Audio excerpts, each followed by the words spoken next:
जय हिंद साथियों, स्वागत है आप सभी का एजुकेशन केयर 6 पे। चैनल पे नए हैं तो प्लीज चैनल को सब्सक्राइब जरूर कर लीजिएगा, बेल आइकन दबा के, ताकि वीडियो का नोटिफिकेशन आप तक सबसे पहले जा सके। एसएससी में एमटीएस और हवलदार की वैकेंसी है। पहले ये वैकेंसी 10,000 के आसपास थी। ये सीटों की संख्या बढ़ा दी गई है। अब सीट कितने हैं, किस जोन में कितने हैं, क्योंकि यहाँ पे जोन वाइज वैकेंसी है। एक्चुअली क्या है तो स्टेट वाइज वैकेंसी है, यानी कि आपके स्टेट में कितनी वैकेंसी है, आपको अपने स्टेट के लिए आवेदन करना चाहिए या फिर किसी अन्य स्टेट के लिए आवेदन करना चाहिए। और किसी अन्य स्टेट के लिए अगर आप आवेदन करते भी हैं तो किस स्टेट के लिए आप आवेदन करेंगे, ये बहुत ही बड़ा यहाँ पे मिथ है। तो आपको थोड़ा सा हमारे साथ जुड़ना होगा इस वीडियो को समझने के लिए। आप पूरा कंप्लीट वीडियो देखिए। हम एलिजिबिलिटी क्राइटेरिया से शुरू करेंगे और आपको कौन से स्टेट के लिए प्रेफरेंस देना होगा, ये सारी जानकारी हम आपको इस वीडियो में बताने जा रहे हैं। तो वीडियो को ध्यान से देखिएगा। एक बात और कह दें, जो भी मेरे भाई बंधु बिहार की परीक्षाओं की तैयारी कर रहे हैं, बिहार में दरोगा की बहाली आने वाली है, उनके लिए हम लोग ये 6 पुस्तकों के जरिए आपका एक टेलीग्राम बैच बनाए हैं, जो कि पेड बैच है। यहाँ पे आपको जुड़ना होगा, अपने प्रैक्टिस सेट को देना होगा। यहाँ पे डेली आपको अपने प्रैक्टिस सेट का टॉपिक दे दिया जाएगा कि इस बुक से आप इस चैप्टर को पढ़ के आइए, उससे रिलेटेड चीजें आपसे पूछी जाएंगी। ये 6 पुस्तक लूसेंट सब्जेक्टिव, ऑब्जेक्टिव और एनसीईआरटी सार संग्रह, पूर्वालोकन साइंस के लिए, और एडुटेरिया का 5000 क्वेश्चन, और साथ में एडुटेरिया का एक करेंट अफेयर का ये वार्षिकांक कंप्लीट करा जाए। यानी कि टोटल 6 पुस्तकें हैं और ये आपसे बिल्कुल मिनिमम प्राइस पे, मतलब कहें तो रिचार्ज से भी कम आपका यहाँ पे पैसा लगने जा रहा है। आप इस ऑफर के जरिए जो है आप जल्द से जल्द ज्वाइन करके इस टेस्ट का हिस्सा बन सकते हैं। कल से लेकर 10 तारीख तक, 10 फरवरी तक जो है आप लोगों को यहाँ पे जो करंट अफेयर का सेशन है वो ज्यादा करवाया जाएगा। एंड आई मीन सिर्फ करंट अफेयर चलाया जाएगा। 12 तारीख को चूंकि क्या है कि बीपीएससी का एग्जाम है, तो उन छात्रों को वहां पे फायदा हो सकेगा। तो बीपीएससी वाले भी छात्र यहाँ पे जुड़ सकते हैं, क्योंकि आगे आने वाली 69वीं एग्जाम के लिए भी ये टेस्ट सीरीज आपका इंपॉर्टेंट होगा।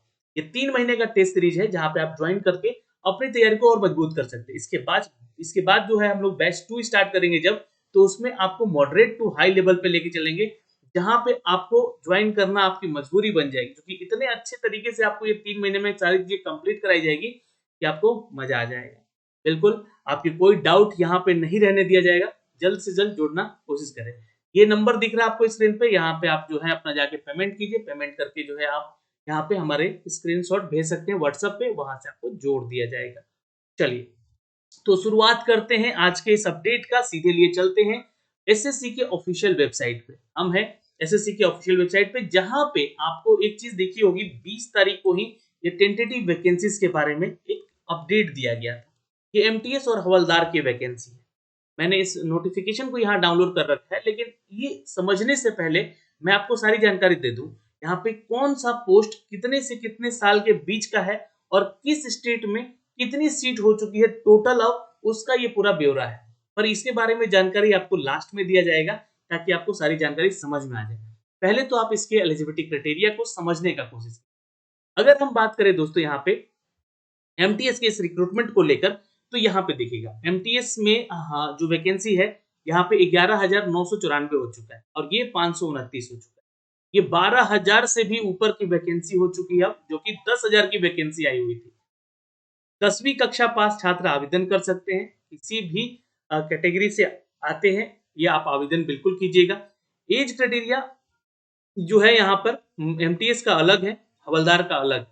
यहाँ भी आपको 10वीं कक्षा पास छात्र आवेदन कर सकता है, लेकिन यहाँ पे आपको पीईटी और पीएसटी क्राइटेरिया से पार करना होगा। यानी कि मेल कैटेगरी है आप, तो 1600 का मीटर आपको रनिंग या फिर वॉकिंग करके आप चल लीजिए, है ना, 15 मिनट में आपको कंप्लीट करना है। फीमेल को 1 किलोमीटर का ही रनिंग रखा गया है, जो कि 20 मिनट में आपको कंप्लीट करना है। हाइट को लेकर बात करें यहाँ पे, तो 157.5 सेंटीमीटर मेल को, और फीमेल में 152 सेंटीमीटर हाइट एटलीस्ट होना चाहिए हवलदार के इस पोस्ट के लिए। यहाँ पे आपको बता दें कि आपको ज्यादा डिटेल चाहिए इनके क्राइटेरियाज को लेकर, तो आप जो है यहाँ पर चेक कर सकते हैं यहाँ पे, है ना, अपने नोटिफिकेशन को देखकर। एक चीज और आपको बता दें यहाँ पे कि जो भी छात्र आवेदन करेंगे तो इस फॉर्म के लिए एज क्राइटेरिया को समझना बहुत जरूरी है। 18 से 25 साल वाले छात्र जो कि एमटीएस के लिए आवेदन करेंगे, उनका जो डेट ऑफ बर्थ है 2 जनवरी 1998 से लेकर 1 जनवरी 2005 के बीच का होना चाहिए। बहुत सारे छात्र इसी में कंफ्यूज हो जाते हैं, फॉर्म भरते समय फॉर्म रिजेक्ट भी हो जाता है उनका, तो ये थोड़ा सा देख लीजिएगा आप लोग अपना एज को लेकर। 18 से 27 साल जो है ना हवलदार के पोस्ट के लिए रखा गया है, जहाँ पे 2 जनवरी 1996 से लेकर 1 जनवरी 2005 के बीच आपका एज होना चाहिए। एज में रिलैक्सेशन उन्हीं छात्रों को मिलेगा जो कि एससी, एसटी, ओबीसी, पीडब्ल्यूडी या एक सर्विसमैन के स्टूडेंट हैं। उन्हीं छात्रों को यहाँ पे मौका मिलेगा जो कि एज में उनको रिलैक्सेशन मिलेगा। और ज़्यादा डिटेल चाहिए आपको, जैसे पीएच कैटेगरी से हैं, तो आप नोटिफिकेशन पढ़िए, वहाँ पे नोटिफिकेशन में सारा अपडेट आपको दिया गया है। पीएच कैटेगरी वाले छात्रों को भी किस कैटेगरी का आपका पीएच है, यानी कि फिजिकल जो आप से डिसेबल है, उसकी क्राइटेरिया अलग-अलग दी गई है। आप उसको जरूर चेक कर लीजिएगा आवेदन करने से पहले। एसएससी एमटीएस का एग्जाम पैटर्न समझते हैं, चूंकि देखिए एग्जाम पैटर्न जो है पेपर 1 और पेपर 2 करके दिया जाएगा। अब पेपर 1 की अगर हम बात करें यहाँ पे, तो पेपर 1 में सेशन 1 और सेशन 2 दिया गया है। अब ये क्या भाई, तो यहाँ पे न्यूमेरिकल और मैथमेटिक होगा सेशन 1 में। यहाँ पे आपको ये जो है क्वेश्चन का पैटर्न होगा और 45 मिनट का ये समय आपको यहाँ पे दिया जाएगा। इसके अलावा रीजनिंग एबिलिटी के लिए और प्रॉब्लम सॉल्विंग क्वेश्चन होंगे, जिसके लिए भी यहाँ पे आपको क्वेश्चन 45 मिनट ही कंप्लीट दिया जाएगा। मतलब कि ये मिला के 40 क्वेश्चन को बनाना होगा आपको यहाँ पे, तो ये 45 मिनट का आपको समय होगा। लेकिन जो भी पैरा नंबर 8 में इनके बारे में दिया गया, जो स्क्राइब है छात्र यहाँ पे कुछ विशेष राज्यों से आते हैं, उनके लिए 60 मिनट का यहाँ पे अपडेट दिया गया है, उनको 60 मिनट का समय स्लॉट दिया जाएगा। तो एग्जाम पैटर्न समझ गए। यहाँ पे जैसे बैंकिंग में आपको टाइम स्लॉटमेंट था, यहाँ भी कर दिया गया और ये आपका कंप्यूटर बेस्ड टेस्ट होगा। समझ गए चीजों को। तो ये आपका सेशन 1 हो गया। सेशन 2 में आप आएंगे तो जनरल अवेयरनेस का क्वेश्चन होगा 25 और इंग्लिश का क्वेश्चन होगा लैंग्वेज में 25। तो यहाँ से ये जो क्वेश्चन होगा इसके लिए भी आपको 45 मिनट का समय दिया जाएगा। और जो स्क्राइब कैटेगरी से आते हैं उनको यहाँ पे अपडेट किया गया। पैरा नंबर 8 को पढ़िएगा नोटिफिकेशन जाके। मैंने सारा डिटेल पिछली वीडियो में बताए हैं, उसको भी आप लोग कंप्लीट देख सकते हैं। कंप्यूटर बेस्ड एग्जाम होगा आपका, will consist the objective type paper होगा, मल्टीपल चॉइस होगा, यानी कि एक क्वेश्चन के 4 ऑप्शन होंगे, ये ध्यान रखिएगा। The question will be set English और हिंदी बोथ लैंग्वेज में होगा। इसके अलावा 13 रीजनल लैंग्वेज के साथ साथ ये सेशन 1 का पेपर होगा। और जनरल अवेयरनेस जो होगा आपका सेशन 2, ये there will be no negative marking in the session 1। अब यहाँ पे ध्यान दीजिएगा, इस सेशन 1 में जो मैथ और रीजनिंग वाला पेपर है, इसमें आपका नेगेटिव मार्किंग नहीं है, तो ये बहुत अच्छी बात है यहाँ पे। अब यहाँ पे आप तुक्का जरूर लगा सकते हैं इन प्रश्नों में, लेकिन सेशन 2 में नेगेटिव मार्किंग होगा, तो ज्यादा गलती जीके और इंग्लिश के पेपर मत कीजिएगा। यानी कि जीके जीएस का सेक्शन जो है और करंट अफेयर का वेटेज दे दिया गया है यहाँ पे, तो पढ़ना बहुत जरूरी है। इसलिए मैं बोल रहा हूँ कि आप लोग हमारा जो पेड ग्रुप है बिहार दुर्गा वाला, वो ज्वाइन कीजिए। हो सकता है कि बहुत सारे एग्जाम को आपको वहां से बेनिफिट मिलने जा रहा है, तो ये काम जरूर कर लीजिएगा। ओके, अब यहाँ पे नेगेटिव मार्किंग हुआ, ध्यान दीजिएगा, अच्छे से इसका एग्जाम दीजिएगा। फिर पेपर 2 जो होगा आपको ध्यान देना होगा यहाँ पे, ये आपका होगा यहाँ पे। और पेपर 2 जो है ये आपका फिजिकल एफिशिएंसी टेस्ट है रखा गया है, जिसमें कि आपको रखा गया है वैसे सेकंड एग्जाम कह लीजिए इसको। वॉक इन करना है 1600 मीटर का 15 मिनट में और महिलाओं को 1 किलोमीटर 20 मिनट में।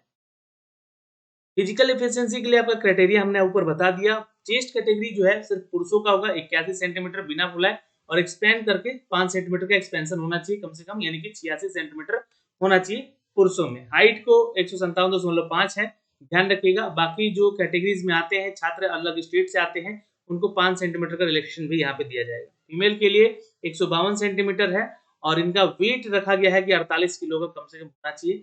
जो स्क्राइब क्षेत्र से आते हैं उनके लिए 2 केजी का वेट कम भी रहेगा, तो उनका चलेगा, उनको लिया जाएगा। डॉक्यूमेंट वेरिफिकेशन करते समय वो सारे डॉक्यूमेंट्स आपको मैट्रिकुलेशन से लेकर आपके कास्ट सर्टिफिकेट, आपके डोमिसाइल सर्टिफिकेट तक सारी चीजें लगेंगी जो कि आपसे यहाँ पे मांगी जाएगी। इस बात का ध्यान रखिएगा। अब आते हैं एग्जाम के सिलेबस के पैटर्न पे, यानी कि ध्यान दीजिएगा यहाँ पे जो सिलेबस है आपका, ये आपका मैथ का है, जहाँ पे आपको क्वेश्चन रहेंगे होल नंबर से, इंटीग्रल नंबर से, प्रॉब्लम सॉल्विंग रेटिंग नंबर से, एलसीएम एचसीएफ से, डेसिमल सिस्टम से, फ्रैक्शन से, percentage, ratio, proportion, work and time, direct and inverse proportion, average से, सिंपल इंटरेस्ट से, प्रॉफिट लॉस से, ये सारे टॉपिक, डिस्काउंट से, एरिया से, हर वो टॉपिक को यहाँ पे मैंने लिख दिया है। आप इसको पढ़िए अच्छे से, इसको तैयारी कीजिए और एग्जाम देना शुरू कीजिए। एग्जाम के प्रैक्टिस लगाइए, सेट लगाइए। अगर आप बुक पूछेंगे तो मैं बुक के लिए भी बताऊंगा जरूर, ज्यादा से ज्यादा कमेंट कीजिएगा। मैं एमटीएस के लिए बेस्ट बुक आपको बता दूंगा, जो कि प्रैक्टिस सेट का ये बुक होगा, जहाँ पे ज्यादा से ज्यादा क्वेश्चन आपको मिल सकेंगे। रीजनिंग एबिलिटी के लिए अगर बात करें यहाँ पे, तो जो टॉपिक है हमारे, ये कोडिंग डिकोडिंग सबसे इंपॉर्टेंट है। न्यूमेरिक में अल्फा सीरीज का और न्यूमेरिक सीरीज का क्वेश्चन पूछा जाता है। एनालॉगी सिस्टम से क्वेश्चन रहेंगे और डायरेक्शन से क्वेश्चन होंगे, सिमिलरिटी से क्वेश्चन होंगे, डिफरेंस जंबलिंग से क्वेश्चन होंगे और प्रॉब्लम सॉल्विंग कुछ एनालिसिस करने को होंगे क्वेश्चन, नॉन वर्बल रीजनिंग के क्वेश्चन होंगे जो कि फिगर वाले क्वेश्चन हो सकते हैं, डायग्राम वाले क्वेश्चन हो सकते हैं, कैलकुलेशन कैलेंडर वाला क्वेश्चन बहुत इंपॉर्टेंट है, यहाँ से टॉपिक आता है एग्जाम में, क्लॉक वाला क्वेश्चन एग्जाम में पूछे जाते हैं। तो बिल्कुल जो है आसान टॉपिक है ये सारे के सारे और बिल्कुल आसान तरीके से पूछे जाएंगे, इजी क्वेश्चन होगा। ज्यादा कमेंट कीजिएगा, मैं इसके लिए भी बुक रिकमेंड आपको जरूर कर दूंगा। जनरल अवेयरनेस की बात करें, चूंकि देखिए यहाँ पे बहुत इंपॉर्टेंट चीज है, आपको निगेटिव मार्किंग भी है यहाँ पे, तो इस चीज का ध्यान रखिएगा कि आपको जो सोशल स्टडी पढ़ना है वो हिस्ट्री, ज्योग्राफी, आर्ट्स और कल्चर और सिविक्स और इकोनॉमिक्स, ये सारे टॉपिक पढ़ने हैं। और जनरल साइंस आपको पढ़ना है, एनवायरमेंटल साइंस स्टडी पढ़ना है खासकर जो कि 10th स्टैंडर्ड का है। उसके अलावा आपको बता दें कि इंग्लिश लैंग्वेज का जो है यहाँ पे कॉम्प्रिहेंशन जो टॉपिक है आपका सिलेबस है, उसमें कैंडिडेट को अंडरस्टैंडिंग का नॉलेज होना चाहिए, बेसिक ऑफ इंग्लिश लैंग्वेज का, vocab, grammar, sentences, structure, synonym, antonym के क्वेश्चन होंगे, करेक्ट यूजेस के क्वेश्चन होंगे, ये कॉम्प्रिहेंशन के क्वेश्चन आपको मिलेंगे, सिंपल पैराग्राफ दिए जाएंगे, उससे रिलेटेड क्वेश्चन दिए जाएंगे, तो वो आपको सॉल्व करने होंगे। ये हमारा सिलेबस हो गया यहाँ पे। तो ये चीजें हैं। उसके बाद आप यहाँ पे पीईटी और पीएचडी क्लियर कीजिए और यहाँ से आपके रिजल्ट आपके हाथ में होगा। अब यहाँ पे आते हैं और टेंटेटिव वैकेंसीज की बात कर लेते हैं। हमें अपने स्टेट में आवेदन करना चाहिए, नहीं करना चाहिए, इन सब पे फोकस करते हैं। तो बात अगर होगी वैकेंसीज की, तो यहाँ पे देखिएगा 18 से 25 साल वाला में एमटीएस का वैकेंसी है, जो कि नॉन टेक्निकल ये वैकेंसी होता है दोस्तों, ठीक है। अब यहाँ पे पंजाब, जम्मू कश्मीर, चंडीगढ़, हिमाचल प्रदेश, हरियाणा और यूनियन टेरिटरी लद्दाख को लेकर यहाँ पे सीटों की संख्या दी गई है। इनमें से अगर सीटों की संख्या देखिएगा, है ना, ये नॉर्थ वेस्ट रीजन का है यहाँ पे अपडेट, क्योंकि यहाँ पे 277 पंजाब में है, तो आपको पंजाबी लैंग्वेज होनी चाहिए, कमांड ये ध्यान रखिएगा। जम्मू कश्मीर में है तो यहाँ पे उर्दू पे आपका कमांड होना चाहिए। चंडीगढ़ है तो यहाँ पे पंजाबी आनी चाहिए।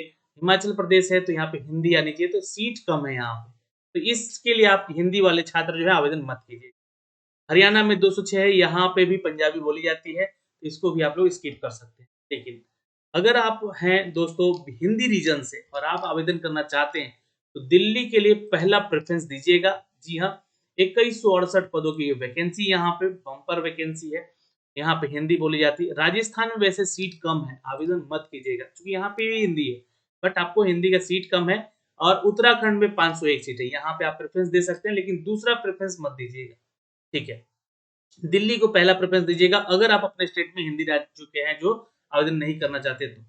सेंट्रल रीजन से आप आते हैं तो देखिए उत्तर प्रदेश के छात्रों के लिए यहाँ पे 772 सीट है, ये प्रेफरेंस दे सकते हैं। बिहार में 191 सीट है, यानी कि लगभग 200 के आसपास सीट है यहाँ पे। तो अगर आप बिहार से हैं तो आवेदन तो जरूर कीजिएगा, ये प्रेफरेंस भी आपको यहाँ पे पहला देना होगा, लेकिन दूसरा प्रेफरेंस दिल्ली दीजिएगा, तीसरा अब उत्तर प्रदेश दीजिएगा, ठीक।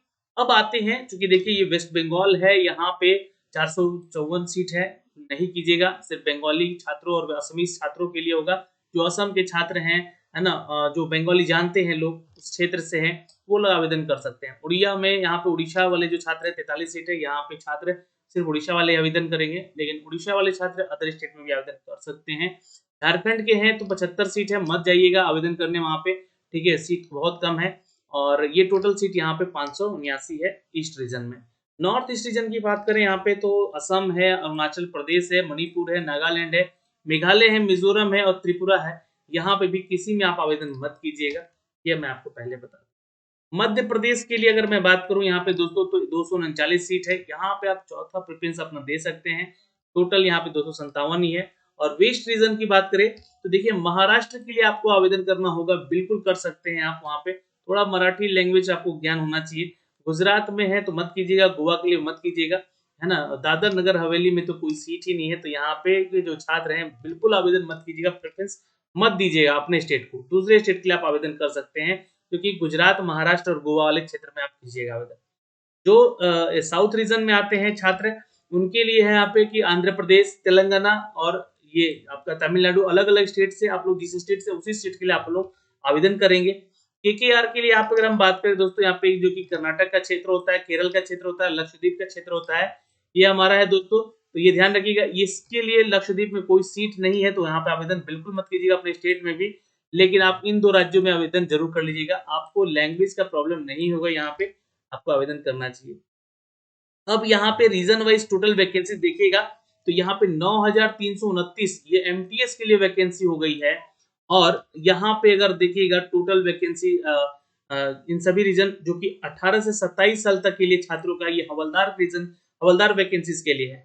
अब इसमें जो है आपको बता दें कि हिंदी राज्यों के लिए अगर देखें तो दिल्ली में ही 117 पद की वैकेंसी, क्योंकि यहाँ पे 529 वैकेंसी इसमें बढ़ोतरी नहीं की गई है, ये उतना ही है। तो दिल्ली के लिए आवेदन कर सकते हैं। राजस्थान में बहुत ज्यादा सीट है, यहाँ पे 320, यहाँ पे आवेदन आप लोग दोनों ही स्टेट में कर सकते हैं। आप लोगों को करना चाहिए हवलदार के पोस्ट को लेकर। यहाँ पे लद्दाख के लिए भी आवेदन कर सकते हैं और यहाँ पे दोस्तों जम्मू कश्मीर के लिए भी आप आवेदन कर सकते हैं अगर हिंदी राज्य से हैं तो। यहाँ पे देखिएगा सेंट्रल रीजन में सीट कम है इनका, मत कीजिएगा आवेदन। बिहार वाले छात्र अपना बिहार में आवेदन जरूर कर लीजिएगा, हो सकता है कि आपको इसका बेनिफिट मिल जाए।